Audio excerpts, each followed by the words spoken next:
bien là? Ouais, là c'est parfait. Ok. Salut à toutes et à tous, c'est le 21e épisode. Non, c'est le 22e, ouais. 22e. Salut à toutes et à tous, c'est le 22e épisode de Tout sur ma mère. Ah non, on commence le mercredi. Salut à toutes et à tous, nous sommes le mercredi 3 décembre et c'est le 22e épisode de Tout sur ma mère. Aujourd'hui au programme, il y a des films qu'on a vus ensemble, des films qu'on a vus séparément et des films qu'une troisième personne a vu qui arrivera en fin de vidéo et c'est la petite surprise qu'on vous réserve. C'est la toute première fois qu'on fait ça sur la chaîne, donc attendez bien la fin de la vidéo et vous aurez une troisième personne qui va venir vous parler du film Fury. Avant ceci, on va commencer par vous parler du film qu'on a vu tous les deux et qui s'appelle Teresa, qui est un très beau film sur l'histoire de la mère Teresa. Et dans un second temps, je vais de mon côté vous parler des Enfants vont bien, qui est le dernier film de Nathan Ambrosioni, qui avait déjà réalisé Tony en famille. Quant à ma mère, elle va vous parler du dernier film de Fabrice Eboué, Gérald le Conquérant. Pas très longtemps, hein. Pas très longtemps, mais on en parlera quand même. Et donc voilà le programme pour ce mercredi 3 décembre. Donc on va commencer par Teresa, qui est un film réalisé par Teona Mitevska, pardon, avec dans le rôle principal, donc dans le rôle de la mère Teresa, Noomi Rapace. Donc c'est un film que nous avons vu tous les deux. Toi tu l'as mieux en tête que moi parce que tu l'as vu hier et tout à l'heure. Enfin tu l'as vu hier et tu l'as Aujourd'hui. aujourd'hui Non, je l'ai vu quoi. aujourd'hui. Et moi par contre je l'ai vu il y a un gros mois maintenant, donc je l'ai un petit peu moins en tête. J'avais noté quelque chose quand même. Donc je te laisse commencer pour ce... Bon. Ouais, je peux juste pitcher d'abord, Non, rapidos. je le fais pour Ok, une fois. d'accord. J'ai une idée. Ok. Enfin, j'ai une idée. En fait, parce que je l'ai bien en tête. C'est un biopic. Enfin, c'est très documenté, mais ça se passe seulement sur 7 jours. 7 jours en 1948, à un moment décisif dans la vie de Mère Teresa, qui est donc, elle est à Calcutta depuis 7 ans. Elle dirige un couvent et elle demande, elle se sent inutile et elle demande l'autorisation au Vatican de fonder sa propre congrégation et de partir en fait aider les pauvres directement, d'être au contact des pauvres et de quitter le couvent où elles se sont enfermées et inutiles. Donc voilà, ça se passe pendant ces 7 jours. C'est 7 jours, Sept voilà. jours-là, Une avec, semaine avant la réponse du Vatican où elle va enfin partir. et c'est un des contes, un compte à Mhm. rebours du 7e. Voilà. Donc c'est assez original comme parti pris de mise en scène. C'est assez intense. Mhm. Qu'est-ce que tu en as pensé, toi? Mais c'est à toi, je te Ah dis oui, c'est j'ai moi. commencé du coup. D'accord, non, je racontais l'histoire, mais je pensais que Bah ton avis en si, si. premier. Non, non, non. Alors, j'ai trouvé ça vraiment, vraiment bien. J'ai lu un petit peu rapidement l'interview de la réalisatrice et c'est intéressant euh, de partager avec vous ce que j'ai lu, où elle avait vraiment, vraiment la volonté de faire un film avec une femme qui a existé comme personnage central parce que les femmes, les personnalités féminines qui ont marqué l'histoire sont trop souvent encore invisibilisées. Et donc là, elle avait la volonté, donc c'est ce qu'elle fait, de mettre en avant cette femme, Mère Teresa, qui est quand même une personnalité incroyable du XXe siècle, en montrant ses multiples facettes, ses contradictions, à la fois que c'est une femme forte, une femme de pouvoir aussi, et qui, par contre, certaines questions étaient hyper dures, et voilà, notamment celle de l'avortement dont on parlera, et sur lesquelles elle n'a pas réussi à bouger et à évoluer. Et que c'est un film féministe aussi parce que il montre en fait que ces femmes, le couvent c'était aussi un moyen pour les femmes d'échapper à la mainmise masculine, et même si du coup elles choisissaient finalement l'ordre et le retrait du monde, mais plutôt que la domination masculine, parce qu'elle a réussi à parler aux 4 dernières survivantes, enfin femmes qui sont encore en vie, de cet ordre fondé par Mère Teresa, qui ont partagé des choses avec elle. Et elle disait, mais même ne pas se raser les jambes, ne pas. Enfin, elle retrouvait finalement une forme de liberté dans ce lieu clos et quand même emprisonnant qui est un couvent, par rapport à une société tellement patriarcale où elles auraient été sous domination masculine. Donc, ce point de vue-là, il est hyper intéressant. Mhm. Et ce qui est intéressant, j'ai trouvé, c'est un des points centraux du film, c'est la question de l'avortement, puisque. Bon, ça, on va pas spoiler d'ailleurs, parce que très vite, On peut spoiler. oui, on peut le faire, parce que On avait dit. ça intervient assez rapidement. Mère Agnieszka, qui est Sa, la sa, sa seconde, son assistante en fait, et la celle plus. dont elle est le plus proche, c'est Ouais. une femme, elle est jeune, elle est polonaise, et elle annonce un jour qu'elle est enceinte, et donc à un moment, donc elle veut avorter, donc se pose la question de l'avortement. Et là, Mère Teresa, elle est extrêmement, enfin je dis Mère Teresa, enfin Teresa, en fait ça me gêne parce que Mère Teresa, en fait, pardon, je fais une parenthèse, mais l'image vraiment de la Mère Teresa, la seule image qu'on ait d'elle, c'est toujours la même. Elle est hyper vieille, elle a sa canne et tout. Et Mais justement, c'est ouais, pour ça qu'il faut parler de Mère Teresa, en oui, ces c'est ça, termes-là. Mère Enfin, Teresa, ouais. c'est Mère Teresa. Et donc, elle est absolument contre l'avortement. Et en revanche, ce qui est très intéressant, c'est que son confesseur, c'est le père, alors je ne sais plus comment il s'appelle dans le film, mais il a existé sous un autre nom en vrai. Elles ont, ils ont des conversations tous les deux. Et lui, il était ultra, ultra avant-gardiste parce qu'à un moment, elle lui demande son avis sur l'avortement parce qu'elle est évidemment partagée, enfin, elle se questionne. Et lui, il lui dit cette phrase que j'ai notée tellement ça m'a surpris. Il lui dit: on ne condamne pas l'acte de l'avortement, mais les femmes qui s'y résolvent. Et là, je trouve il dit tout sur la manière dont les catholiques, enfin en général, la religion condamne l'avortement sous prétexte de défendre un fœtus ou un bébé. Et en fait, on condamne la femme et on veut pas que la femme ait le choix, quoi. Mm, Et mm, je mm. trouve que dit d'un homme de religion, d'un prêtre, enfin, je trouve ça très très fort. Et il ajoute: comment pourrions-nous condamner ceux qui les amènent à prendre cette décision. Et voilà. Ouais. Donc pour ça, je trouve ça un film super.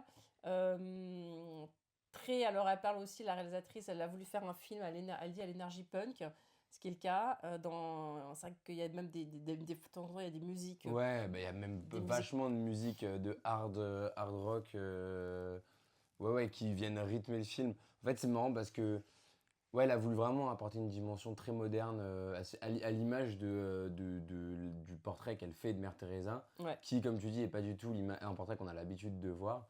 Et donc, en voulant apporter cette nouveauté-là dans l'imaginaire de Mère Teresa, tu sens qu'elle veut aussi faire un film qui soit moderne. Et elle le fait, je trouve, dans les musiques et dans aussi ses prises de vue, dans même juste le générique, le titrage se décompte en 7 jours où il y a une forme de pression, un peu, de tension un peu qui s'installe, Mhm. tension dramatique, mine de rien. Et oui, oui, oui. Bon, pardon, je t'ai coupé. Non, Mais c'est ouais. bien. Ouais, ouais. Et puis, et c'est vrai que le côté aussi femme de pouvoir, c'était vraiment, elle nous montre une femme de tête qui tient tête à la mère. Il y a une vieille bique Hmm. atroce et Oui, tout. oui, oui. Et en fait, elle tient tête, elle sait ce qu'elle veut. Et oui, des fois, elle a donc une certaine dureté. En fait, elle vient casser aussi le mythe. C'est pas une géographie, quoi. Le mythe de Mère Teresa, de Sainte Teresa, quoi. Elle nous montre Ouais, une vraie femme. Alors, évidemment, animée quand même, et qui voulait être une sainte, hein, qui avait comme ouais. mais qui est animée par une vraie empathie et l'envie d'aider les pauvres, mais voilà, avec des contradictions, Ouais, ouais. Après, je trouve elle va plus loin elle va encore plus loin que ça, je trouve, dans le côté on casse le mythe de Mère Teresa. Je trouve qu'elle la dépeint aussi comme une personne extrême, donc très sûre d'elle, oui, et Mm. voilà, c'est une bonne chose, mais des fois très égocentrique, Ouais, ouais. très tournée autour de sa personne. Elle s'interroge sur l'orgueil, d'ailleurs, Et à un moment elle-même. ouais, parce qu'en fait, elle a quand même le fond du truc, c'est quand même qu'elle veut créer son propre ordre, parce qu'elle a la prétention de pouvoir faire mieux, elle a la prétention de, en tant que personne, elle-même, d'améliorer la vie enfin de faire mieux en tout cas que l'ordre dans lequel elle est, pour améliorer la vie des pauvres et des personnes démunies qui l'entourent, etc. Enfin, Donc là, il y a une ambition qui est noble, mais une ambition qui est aussi une ambition qui se base sur elle quand même. oui, oui, elle est sûre d'elle, Et ouais. d'ailleurs, tout ce qui par la suite donnera le mythe de Mère Teresa et à quel point on a mis en avant Mère Teresa en tant que sainte la raison pour laquelle on a l'image de Mère Teresa, c'est elle l'a aussi voulu. Elle a construit aussi sa Elle a propre aussi image, tu veux dire, construit hein, ça, ouais, son ouais, elle y propre a mythe, hein. participé et elle l'a voulu. Mm. Donc il y a ça, il y a aussi le fait que je sais pas s'il le dit dans l'interview, je serais très curieux de savoir si la femme qui a réalisé le film est croyante. Parce que je trouve qu'elle donne une image très dure de la religion. En fait, en même temps, comme tu as dit, elle arrive à montrer que au sein de la religion, c'est comme au sein de n'importe quelle religion, n'importe quel métier, n'importe quel pays, n'importe quelle communauté en tout cas, il y a des bonnes personnes et des mauvaises personnes. Et que les religions ne sont pas de mauvaises Enfin, il y a personnes, ne des sont pas de bonnes fanatiques et personnes. d'autres qui le sont pas, Ouais, quoi, et ouais, plus donc, ouverts. Ouais, ouais, c'est ouais. ça. Mais Mm. il y a des Oui, gens oui. bons et il y a des gens mauvais, foncièrement. Après, il y a quand même une image de la religion extrêmement dure qui est donnée. C'est notamment la femme qui va avorter après, qui ne peut rien meubler, qui ne peut rien déplacer dans sa chambre parce que en fait, elle a fait vœu de, je sais plus comment ça s'appelle, mais vœu de pauvreté, quoi. Enfin, elle n'est pas du tout censée aménager, décorer quoi que ce soit, changer quoi que ce soit. Elle est quand même ultra malmenée tout le film. Elle essaye de tenir. Au final, elle n'y arrive pas. Mais je trouve qu'elle donne, et même dans l'image est sombre, le couvent il est sale, c'est extrêmement dur. Ah ouais, Et j'ai. Mère Teresa, je trouve qu'elle a ce côté vraiment très très dur quoi. Après, on sent que Mais c'est elle est une femme intransigeante. intelligente, réfléchie, qui effectivement se remet en question des fois, qui prend la peine d'aller demander l'avis à d'autres aussi. Donc voilà, mais c'est justement ça qui est bien, c'est que c'est un personnage, elle est très nuancée en Ouais. fait, dans la manière dont elle a été écrite. On sent que c'est une femme intelligente, capable d'une grande empathie et en même temps Par quelqu'un de ailleurs, très dur et qui peut, euh, au nom de son ambition, se laisser un peu aveugler des fois et passer à côté enfin, de sa de... croyance, c'est pas par rapport à sa position par rapport à l'avortement, c'est pas par rapport à Non mais son oui, ambition, mais mais c'est c'est par aussi... rapport à sa. Ouais, mais elle a que ça en tête tout le film aussi, tu vois, Mm. son ambition, Oui, oui, tu oui, vois, enfin je veux dire, qui c'est les deux en fait. ouais. Donc voilà, bon en tout cas c'est très bien. Oui, et même cette manière de mettre du hard rock très souvent, etc., je trouve que ça renforce le côté dur du film. Enfin, je Ouais, trouve ouais, qu'il y a ouais. vraiment un côté Oui, puis t'as raison, c'est sombre, hein, très dur. les Ouais, lumières, c'est et très puis les sombre. scènes de rue, il y a comme on voit comme la Ouais, bien misère. sûr. S'il y a des scènes. Et soulignons du coup quand même le gros travail de Noomi Rapace De qui la joue Mère comédienne. Teresa et qui joue incroyablement bien. Je trouve vraiment tu y crois à 100%. Ouais, enfin, c'est hyper agréable de la voir jouer. Elle te plonge vraiment dans le truc. Elle s'est vraiment emparée du personnage hyper bien, quoi. On est vraiment dans un film d'auteur. Enfin, en tout cas, Ouais, c'est ouais, vraiment ouais. pas l'abbé Pierre, quoi. Ah non, Franchement. oula, non. Non, non, mais c'est un film avec des partis pris très forts Ouais, ouais, au ouais. niveau de la réalisation, au niveau de la musique, au niveau de, Ouais, de, ouais, ouais, complètement. de la lumière, et voilà, et du procédé. Ouais, tout à fait. Donc on vous le conseille, et même si c'est pas forcément un film Pas très très, facile, très hein? facile Non. d'accès, en tout cas, je pense que tout le monde sera content d'avoir vécu cette expérience-là et aura Mm. des choses à en dire en sortant. Mm. Le film suivant, c'est Les enfants vont bien, que j'ai vu seul du coup. Donc c'est un film réalisé par Lanto Ambrosioni, dont c'est le deuxième long métrage qu'il avait déjà fait Tony en famille avant. Il retrouve à cette occasion Camille Cotin, accompagné de Monia Chokri, des deux rôles, Encore Monia Chokri, ça fait. ouais, des deux rôles des enfants, Manoa Varva et Nina Birman, et Juliette Armanet. Donc Les enfants vont bien, c'est l'histoire d'une femme, une mère de famille, une mère célibataire de deux enfants qui du jour au lendemain disparaît. Elle amène ses enfants chez sa sœur, donc la sœur qui est interprétée par Camille Cotin. Et pendant la nuit, elle disparaît et elle ne répond plus et c'est une disparition pure et simple. Et, euh, et en fait, le truc, c'est qu'elle écrit une lettre en disant qu'elle elle est partie. Et en fait, l'histoire va commencer à partir du moment où Camille Cotin va aller au commissariat pour Déclarer la déclarer une disparition. disparition et que le commissaire, dans une scène d'ailleurs qui est très, très bien faite, le film est très bien écrit, les dialogues sont très bien écrits, les personnages aussi, etc. Mais cette scène-là, elle m'a aussi marqué parce qu'il lui explique avec beaucoup d'empathie, il essaye de lui expliquer ce flou juridique en France qui est qu'en fait une disparition, si elle est volontaire, est autorisée et qu'aucune recherche ne peut être lancée. C'est pas fou Parce que d'ailleurs. quelqu'un a le droit de disparaître. Mm. Oui et non, parce qu'en fait, entre la disparition volontaire et la disparition involontaire, des fois on est sur un fil et on sait pas Mm. trop. Et en fait, Camille Cotin, elle ne comprend pas ça, son personnage dans le film. Et bref, et du coup, en fait, ça va être comment la sœur de cette femme qui a voulu disparaître, pour qui la vie était trop compliquée, comment sa sœur va se débrouiller avec ses deux enfants sur le dos, Donc, quel âge à peu près? sachant qu'ils ont, alors dans mon souvenir, ils ont, je sais plus, ils ont genre 8 et 12 peut-être, un truc comme ça. Mhm.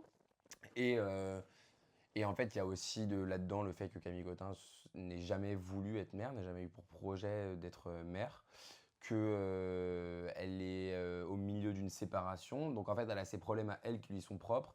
Ça, Ouais. c'est une des forces du film aussi, c'est que c'est pas que les enfants et comment elle va se débrouiller avec ses enfants, c'est comment cette femme-là, avec Elle a des la enfants, elle, ou rupture. pas? Non, Non. elle a jamais justement, elle a jamais Ah, voulu ouais, ouais, d'enfant en d'accord. fait. Donc elle se retrouve avec quelque chose qu'elle n'a jamais désiré. Ouais. Et elle est en pleine rupture amoureuse, elle a sa vie perso elle, qu'elle est en train de mener, et elle se retrouve avec ses deux enfants. Et voilà, et ça va être tout un travail sur comprendre, d'un côté comprendre la décision de sa sœur, de l'autre surtout l'accepter, et réussir à s'occuper des enfants. Et le travail du réalisateur qui a été extrêmement bien effectué, je trouve, ça a été aussi de se mettre à hauteur d'enfant. Parce que les enfants, ils se retrouvent avec leur mère qui les abandonne.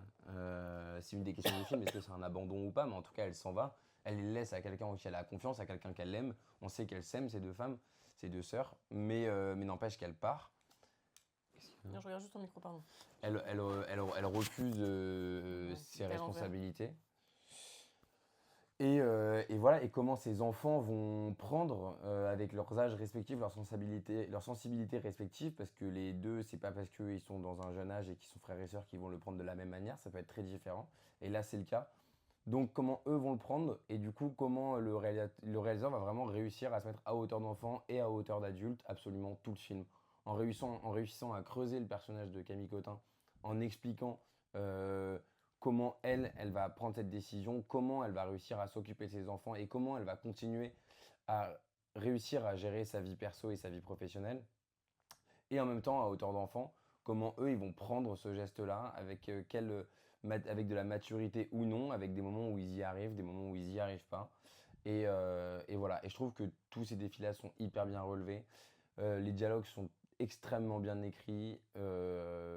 Voilà, c'est très bien filmé. C'est une comédie dramatique? Non, c'est pas une comédie drame. du tout. C'est un drame. C'est un drame. Ouais, C'est un ouais, drame.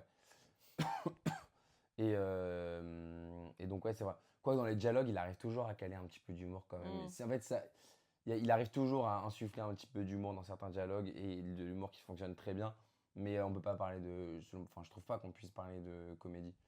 Non, mais souvent, quand on dit comédie dramatique, c'est bizarre, d'ailleurs, ce genre. C'est Ouais, plus c'est dramatique que étrange. comédie. Ouais, C'est pas un drame ouais. pur. Non, non, là, c'est un c'est- drame.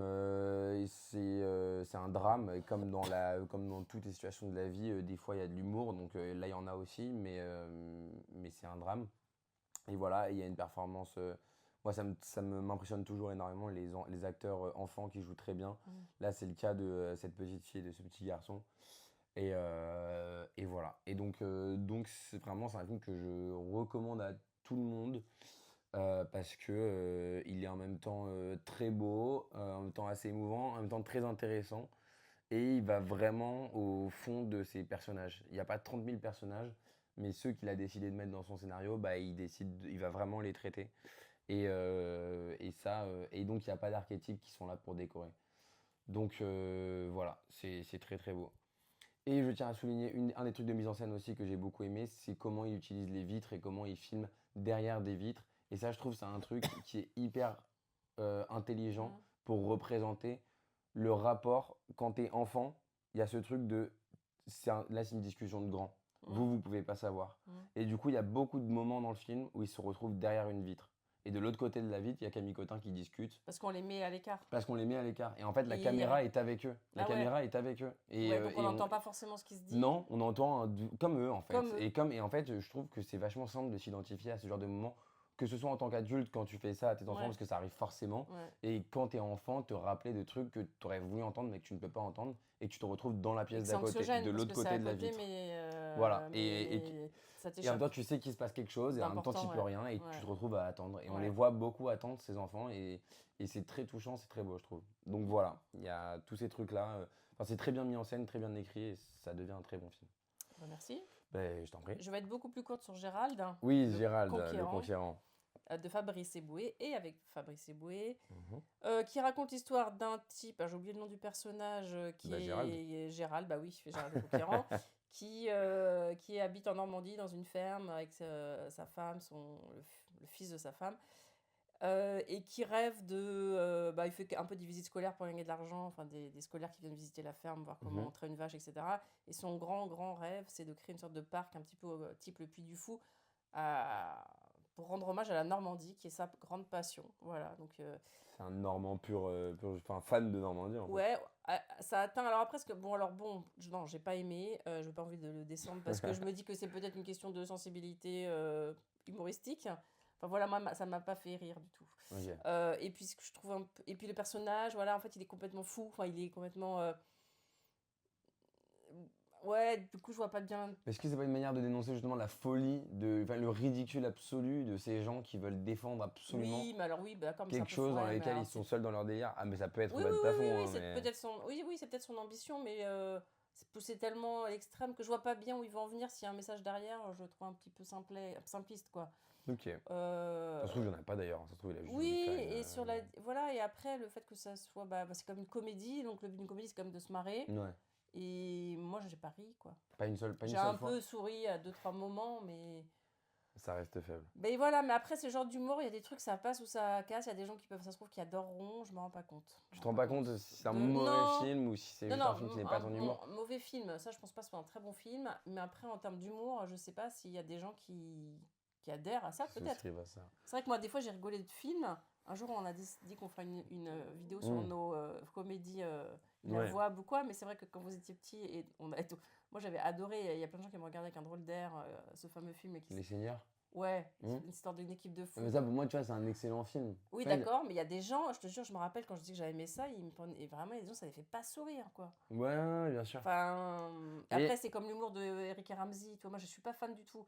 Mm. Enfin, toi, la Tour Montparnasse, c'est eux, la Tour Montparnasse Ouais, ouais, Infernale. Là, ouais. bah, moi, ça m'amuse pas du tout, mais il y a des gens qui sont complètement fans, du coup, je vais pas dire que c'est naze, mais moi, ça Après, me laisse faire le métier, quoi, voilà. après, ça dépend, hein, tu vois. De toute façon, quand tu donnes une. Enfin, à mon avis, quand tu donnes un retour sur un film, quand tu dis c'est un mauvais film, c'est un film raté, quoi qu'il arrive, c'est ton avis à toi. Donc, Oui, moi, par oui, exemple, La Tombe Parnasse, moi, Eric et Ramsey, j'ai pas de problème avec eux, ils m'ont fait rire dans plein d'endroits, ils m'ont fait pas rire dans d'autres. La Tombe Parnasse Infernale, moi, je trouve que c'est un film raté. Je trouve que. Je trouve pas que ce soit un bon film du tout. Mm. Après, effectivement, il y a des gens qui vont complètement.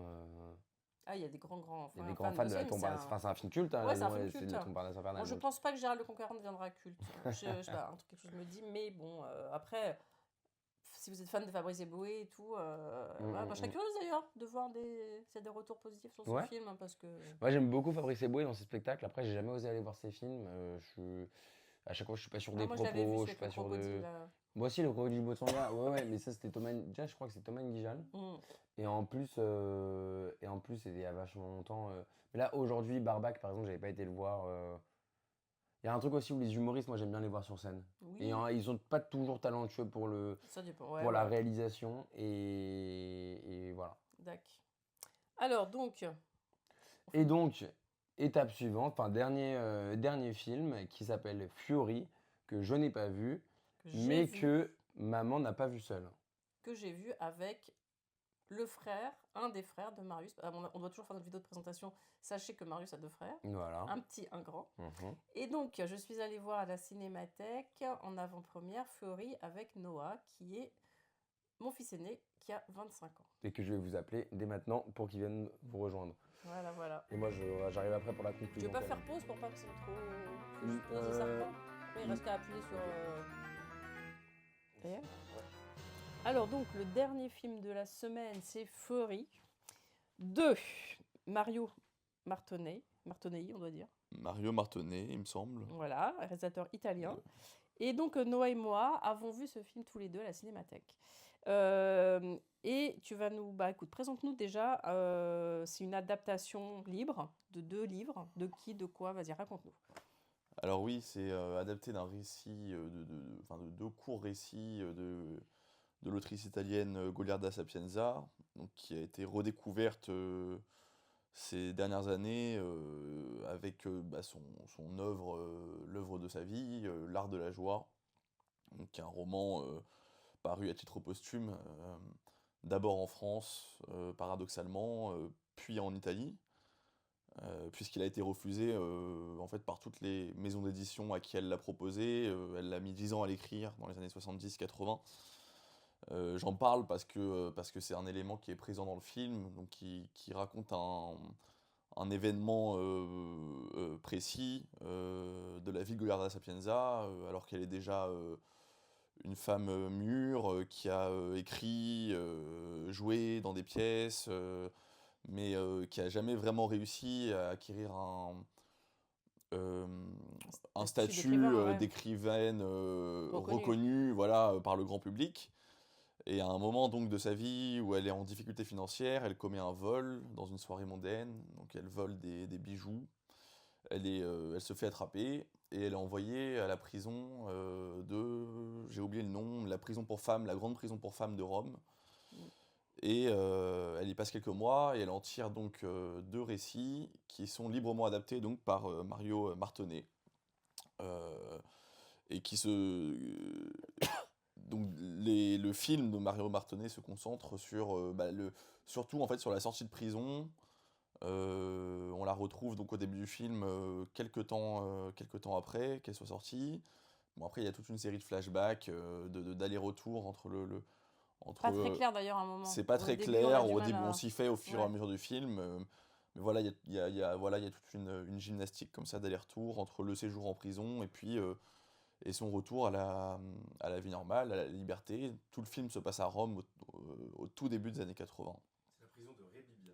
Voilà, la prison de Rebibbia. Voilà. Et, et donc voilà, pour raconter brièvement Et oui, et du coup ça raconte aussi avant tout l'histoire d'une amitié entre donc Goliarda Sapienza et une jeune femme militante politique d'extrême gauche. On est dans le contexte post-décennie,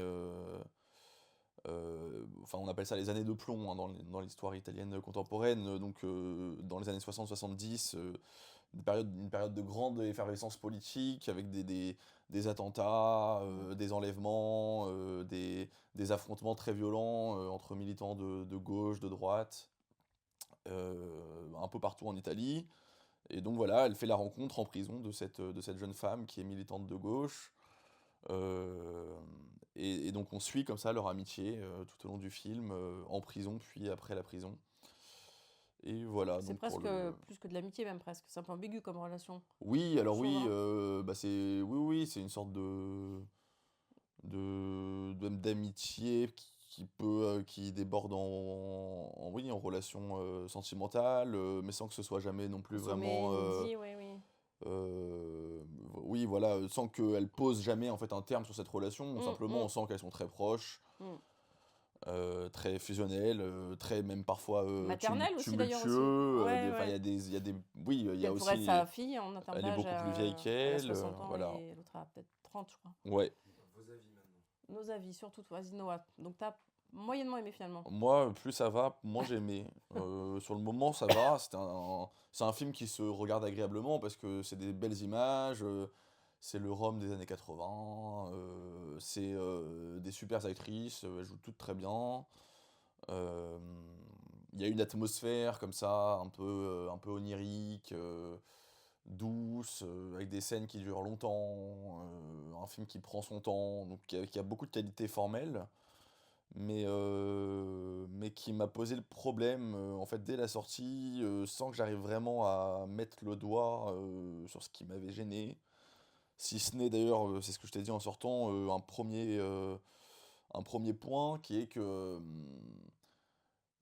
c'est un film donc, qui se concentre qui traite de l'expérience carcérale dans des conditions pas faciles et il n'y a aucun travail qui est fait par le réalisateur sur sur le corps de ces femmes qui sont donc issues de milieux populaires, qui ont eu des parcours durs, qui connaissent la drogue, la prostitution, euh, les violences. Et en fait, donc c'est le trio, parce que voilà, donc il y a ces deux, il y a Goliarda Sapienza, la militante politique voilà, qu'elle rencontre en prison et dont elle est proche, et puis une troisième personnage, une jeune femme aussi, qui a été incarcérée comme elle et qu'elle retrouve ensuite à intervalles réguliers dans le film. En fait, c'est trois femmes qui sont sublimes, en fait, qui sont hyper sensuelles, jeunes, fraîches. Enfin, en fait, c'est des corps de bourgeoises, en fait, qui Oui, sont de femmes pas abîmées, tu veux de dire. femmes qui sont pas du tout abîmées par Ouais. la vie. En fait, si on, elles sont tout le temps mises en valeur. En fait, il y a un peu, enfin, c'est un peu un male gaze en fait. Hein. Je pense que c'est pas anodin. Hein. C'est aussi un homme qui réalise le film et en fait pour ce sujet-là en particulier, donc une expérience un peu sororale en prison, dans une prison pour femmes, avec des femmes issues voilà, qui ont des parcours de vie difficiles. En fait, on le ressent pas du tout à l'image. Bon, déjà, c'est un film qui est avec une esthétique très léchée, très soignée, et en fait, ouais, même dans la façon de représenter ces corps-là, dans le choix des actrices, bah, c'est pas le problème des actrices, elles sont très bien, Mm. mais c'est pas du coup Elles sont trop belles, elles trop sont trop parfaites, presque, quoi. voilà, c'est Des ça. poupées, hein, enfin, elles sont très très Ouais, esthétiques. Puis elles sont un regard sexualisé. oui, en plus. Mm. Donc ça, c'est un premier point qui m'a un peu posé souci. Et l'autre point, en fait, plus j'y pense, et puis je n'arrivais pas à comprendre ce qui me posait problème, mais c'est le fait que euh, le film, il a été réalisé par un Italien, il se passe à Rome, et en fait, l'Italie, Rome, c'est une carte postale dans le film. Il n'y a pas de travail réellement, ou alors seulement comment dire, allusion euh, bah, à la réalité politique de l'Italie de ces années-là. En fait, la jeune femme dont j'ai oublié le nom du personnage, Roberta, Ouais. voilà, avec qui se lie Golarda Sapienza, on comprend que c'est une militante politique, mais alors tout est volontairement très flou, on comprend pas quelles sont ses motivations, contre quoi elle se bat concrètement, euh, quelle est la réalité en fait de la politique italienne du début des années 80. C'est une période qui est hyper cruciale dans l'histoire de l'Italie.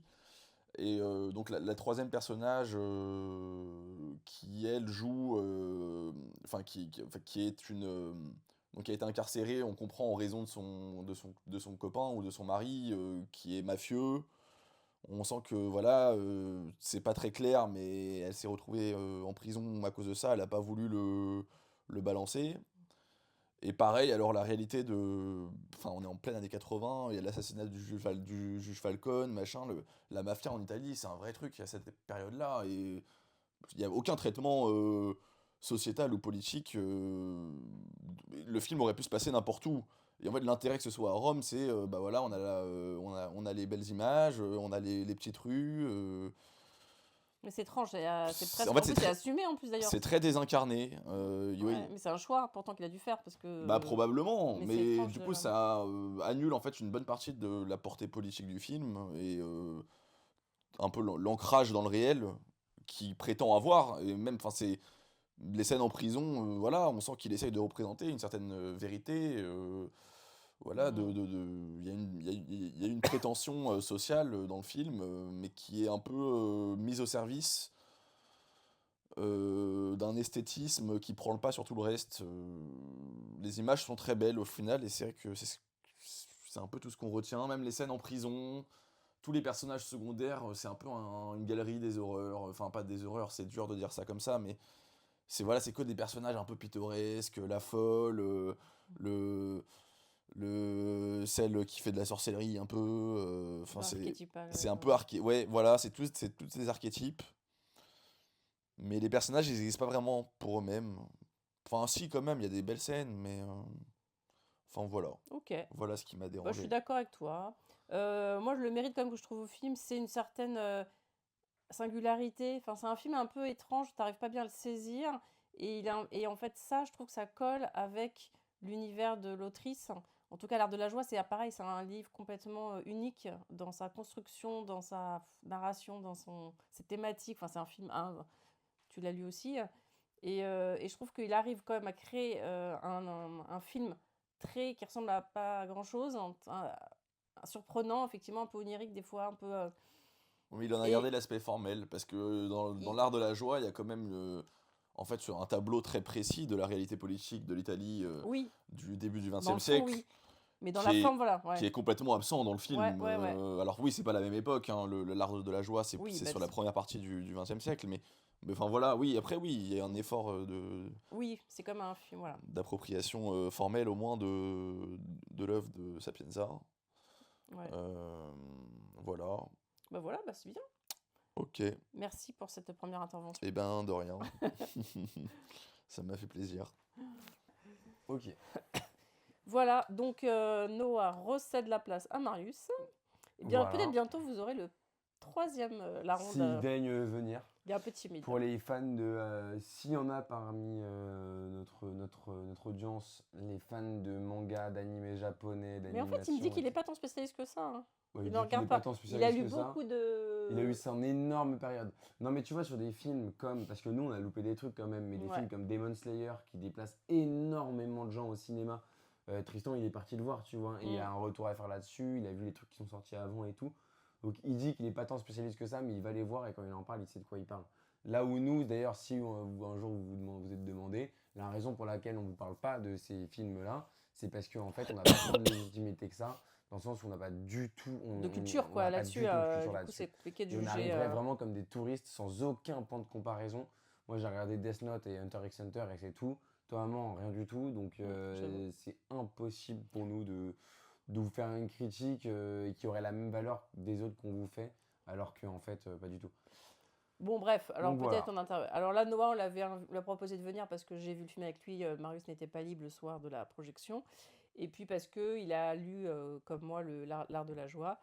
Et on savait qu'il serait pertinent sur ce film-là, quoi. Voilà, Et il l'a été. il a été. Donc merci à lui et nous on se retrouve La semaine prochaine. Il y a des Et films pas mal la semaine prochaine. on vous a également sorti notre coup de cœur du Ah mois oui. de novembre. Donc si vous ne l'avez pas vu, vous pouvez aller sur Instagram. C'est-à-dire, ils y chacun sont, on présente nos trois Nos films, trois films films préférés préférés. du mois. qui sont sortis au mois de novembre. T'as les mêmes que moi ou pas? Parce que moi je connais pas les J'en ai tiens. 2 en commun. Ah ouais, Et ben tu verras. j'ai hâte. Puisqu'en réalité on les a pas encore postés tout de suite, mais quand vous êtes en train de regarder ça, on les aura postés. Bref, on vous dit à la semaine prochaine et voilà. Ouais. Très bien.